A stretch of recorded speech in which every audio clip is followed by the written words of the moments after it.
500 आणि हजारांच्या नोटा हद्दपार झाल्यामुळे राज्यभरातल्या टोलनाक्यांवरती संघर्षाचे प्रसंग उद्भवू लागलेत। विशेषतः मुंबईतल्या आणि महामार्गांवरच्या टोलनाक्यांवरती लांबच लांब रांगा लागल्यात।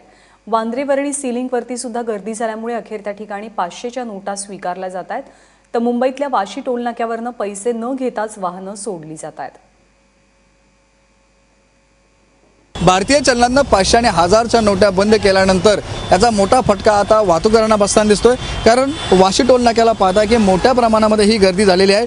टोल घेण्यासाठी काही लोक आहेत, काही वाहतूकदार आहेत, काही गाडीचे जे ड्रायव्हर आहेत, काही मालक आहेत, या ठिकाणी 500 आणि 1000च्या नोटा देताना दिसतात। याला वाशी टोल नाक्यावरती पण विरोध होताना दिसतोय, कारण सकाळपासून मोठ्या प्रमाणामध्ये ट्रॅफिक जाम झाल्यामुळे त्यांच्याकडे सुद्धा आता सुट्टे पैसे नाहीत अशा प्रकारे सांगितले जाते। त्यामुळे काही वेळेस या ठिकाणी गाडी वाहतूक ट्रॅफिक जेव्हा टोल भरते तेव्हा थांबल्यामुळे जे मागील आहे त्याचा ताण हा पूर्णपणे मागे पडलेला दिसतोय।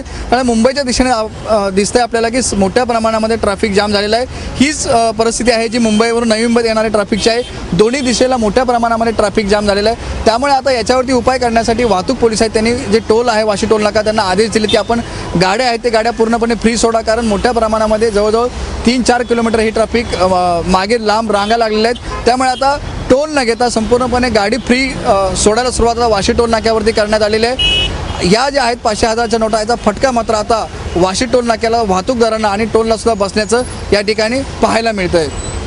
कॅमेरामॅन विकास पांडेसह विनायक पाटील, एबीपी माझा, नवी मुंबई।